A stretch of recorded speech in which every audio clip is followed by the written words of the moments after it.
안녕하세요. 변호사님 안녕하세요. 안녕하세요. 네. 법아저씨 채널에 또 초대해 주셔서 감사합니다. 아나운서 김가은이라고 합니다. 나와주셔서 감사합니다. 저는 손우창 변호사라고 합니다. 네, 만나서 반갑습니다. 반갑습니다. 저는 사실 법아저씨가 아니라 밥아저씨인 줄 알고 밥을 좀 굶고 와야 되나 했는데 법아저씨였어요. 제가 저도- 잘 온 거 맞을까요? 밥 아저씨처럼 유명해지고 싶어서 이거 시작한 거예요. 네. 오늘 한번 다 같이 유명해져 보는 걸로 하겠습니다. 좋습니다. 네, 오늘 주제가 직장 내 괴롭힘에 관련된 주제라고 하는데 맞습니다. 사실 작년에도 그 모 방송국에서 극단적인 선택을 한 방송인 기사를 봤어요. 네. 내막을 보니까 직장 내 괴롭힘이었더라고요. 네. 이거에 대해서 어떻게 생각하시나요? 진짜 안타깝게 느꼈는데요. 그래서 꼭 말씀드리고 싶어요. 억울한 게 있으면 일단 싸워보시라. 설사 자기가 괴롭더라도 안 좋은 선택을 하게 되면은 자기의 권리를 어떻게 주장해줄 사람이 없어지는 거죠. 거예요. 내가 진 건데. 그렇죠. 네. 그렇죠. 바로 그겁니다. 본인이 증거가 될 수 있는 네. 거예요. 제가 이 콘텐츠를 만들고 싶었던 이유도 설사 괴롭고 억울함을 느끼신다 하더라도 법률이 정해놓고 있는 싸울 수 있는 그 장치를 충분히 활용을 해서 한번 싸워보셔라. 살아보면 이 세상도 굉장히 살만한 세상이니까 극단적인 선택은 하지 마시고 싸울 수 있는 장치도 많고 수단도 있고 그리고 도와줄 수 있는 사람도 있어요. 네, 맞습니다. 예. 네, 실제로 직장 내 괴롭힘의 정도가 약 55% 정도 상승했다는 기사를 또 본 적이 있습니다. 언론에 보도된 것 외에 이제 설문조사를 결과를 보면 직장인 중에 한 70% 내외 정도의 사람들이 너무 많네요. 직장 내 괴롭힘을 경험한 적이 있다고 답변을 한 사실이 있어요.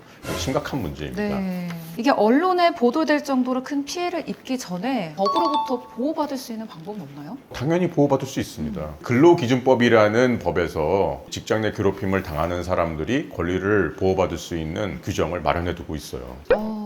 정확히 어떤 행위들이 또 괴롭힘에 포함되는지 말씀해 주시죠. 직장 내 괴롭힘의 개념에 대해서 근로기준법 제76조 2에서 규정하고 있어요. 네. 사용자나 근로자가 관계에서의 우위를 이용해서 업무상 적정 범위를 넘는 행위로 다른 근로자에게 신체적, 정신적 고통을 야기하고 그로 인해서 근무 환경을 악화시키는 행위, 이렇게 개념이 정해져 있어요. 최근에 문제가 되고 있는 직장 내 허위사실 유포도 직장 내 괴롭힘의 유형 중 하나예요.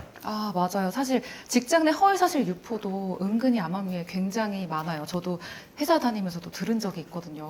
그렇죠. 요즘에 직장에는 대부분 이제 인트라넷이나 메신저 시스템이 있잖아요. 네, 그 이제 안에 사내 커뮤니티에도 정말 누군지 모르게 살짝 이름을 바꿔서 뭐 올린다든지 직장 다니시는 분들 사이에서는 다 압니다, 이거. 여기도 포인트가 되는 게 이름을 살짝 바꿔도 회사 사람들이 딱 보고 이거 보고 누구 추측이 얘긴데? 되면? 추측이 되면 법적으로 문제가 될 수 있어요. 이것도 정말 조심해야겠네요. 네. 그러고 보니 얼마 전에 또 회식하다가 또 선임 직원에게 소주병으로 폭행을 당해서 45바늘이나 꼬맸다는 기사를 봤습니다.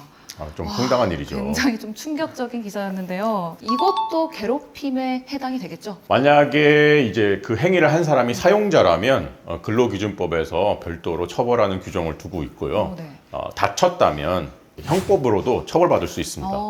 피해를 입은 사람은 이제 가해자를 상대로 민사소송도 제기할 수 있어요. 너무 두려울 것 같아요. 제가 만약에 그 가해자로부터 폭행을 당하고 내일 당장 출근을 해야 되는데 맞아요.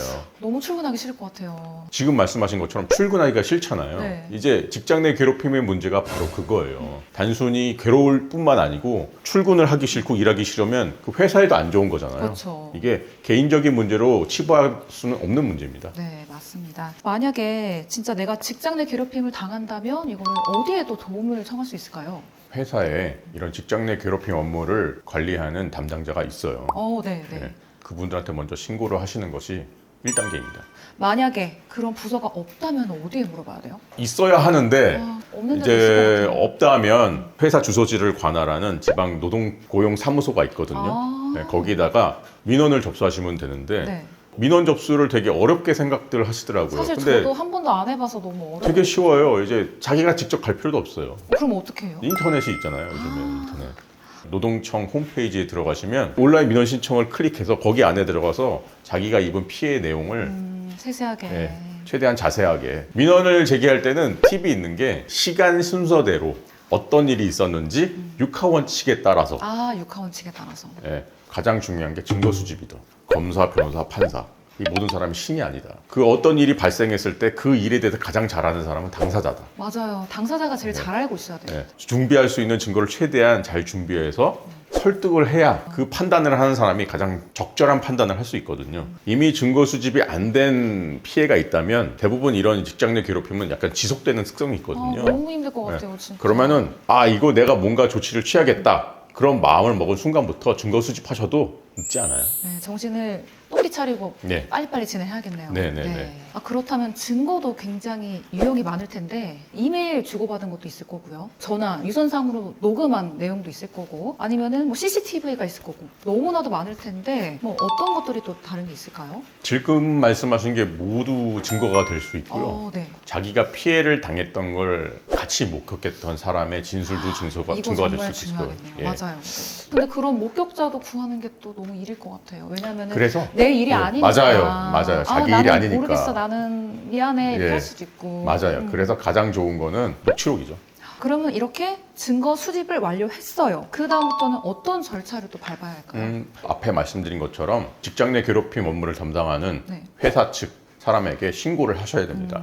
회사 쪽에서는 신고를 받으면 무조건 조사를 하게 돼 있거든요. 그 그쵸. 조사를 이행하지 않으면 회사 측이 500만 원 이하의 과태료를 부과받을 수 있어요. 법적 의무입니다. 근데 500만 원 너무 적은 것 같아요. 그냥 500만 원 내고 끝낼 수 있잖아요. 그건 과태료의 문제고 회사의 이런 안이한 대응 때문에 내가 너무 큰 피해를 입었다 이런 취지로 주장하면서 소송을 제기할 수도 있어요. 만약에 가해자한테 진정성 있는 사과를 받고 싶다. 이럴 때는 그러면 어떻게 되는 거죠?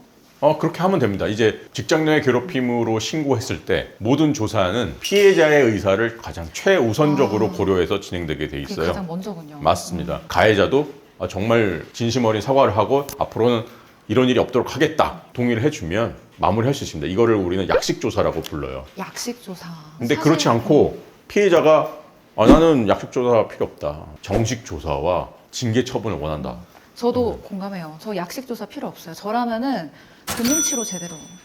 이런 거 금융치료. 말하는 가능해요. 그렇죠. 이제 내 그런 마음 이제 누가 치료해줘. 그 약식 조사 과정에서 진심 어린 사과와 함께 이제 금융치료가 이루어질 수 맞아요. 있죠. 진심 어린 예. 사과는 기본. 예. 거기에 이게 금융치료가 있어야. 병원도 다니면서 정신적으로도 많이 힘들었을 거고. 또 그럼요. 너무 힘드니까 스트레스 예. 받으니까 매운 것도 땡기거든요.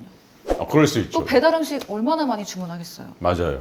돈이 얼마야. 금융치료 받아야 돼 이거. 병원비 플러스 병원비- 야식비 플러스 그쵸. 병원비, 어. 야식비, 뭐 위자료. 위자료 맞아 위자료. 예, 맞아요. 충분히 가능하죠. 그렇다면은 이제 조사 결과 직장 내 괴롭힘이 사실로 드러나면은 뭐 어떻게 되는 거죠 이제? 피해자의 의사에 반하지 않는 범위에서 배치 변경이나 다행이다. 유급휴가 명령 같은 게 있을 수 있고요. 무급이 아니라 유급이죠. 유급이죠, 유급. 당연히 유급입니다. 이거 당연히 유급 줘야 유급. 돼. 그리고 가해자에 대해서는 징계, 근무 장소 변경, 그리고 심한 경우에는 해고도 받을 수 있겠죠. 각 회사의 징계 규정에 따라 달라질 수 있겠죠. 다르겠네요. 예, 네, 맞아요. 이게 회사 이미지를 훼손했다고 해서 회사가 오히려 저에게 2차 가해를 하는 그런 이제 그 가은 씨가 말하는 2차 가해가 이제 해고나 동의 없이 이제 근무 부서를 부서를 뭐 바꾼다거나 이동한다든지. 이제 이거에 대해서 규정하는 법률이 또 있어요. 근로기준법에서 네. 정하고 있고 이런 행위를 하면 사용자가 징역 3년 이하 또는 벌금 3천만 원 이하의 형에 처해질 수 있습니다. 만약에 그런 부당한 행위를 당했다면 망설이지 마시고 이것 또한 증거를 수집해서 신고를 해야 돼요. 그럼요. 예. 모든 것은 다 증거 싸움이네요. 그럼요. 네, 이게 회사 측에서 조치를 취해줬는데 이게 피해자 입장에서 만족스럽지 못하다고 느낄 때, 좀 미온적이다라고 느낄 때는 어떻게 되는 거죠? 회사 측의 대응이 미온적이라고 판단되면은 그때는 이제 고민하지 마시고 네. 노동청에 신고하십시오. 그냥 하나 팁을 드리자면 네. 이제 노동청뿐만 아니라 국민권익위에도 진정을 접수할 수 있어요. 다만 이 경우에는 이제 자기가 피해를 당한 날로부터 1년 이내의 일만 기간이 또 신고할 수 정해져 있다는 거, 있군요. 네. 그거를 참고하시면 될 것 같습니다. 이게 직장 내 괴롭힘 이게 쉽게 해결될 문제가 아니네요. 너무 쉬운 문제요라고 말씀드리면 그건 거짓말이고요. 자기가 피해를 입었다면 망설이지 마시고 회사에 신고를 하시고 회사가 좀 미온적으로 대응하면 노동청이나 국민권익위에 꼭 신고를 해서 권리를 보장받으셨으면 좋겠습니다. 네, 알겠습니다.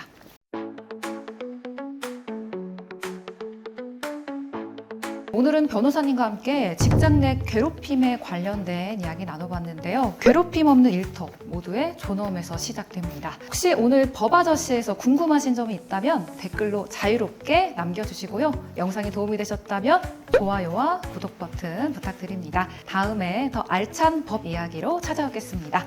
오늘 말씀 고맙습니다. 감사합니다.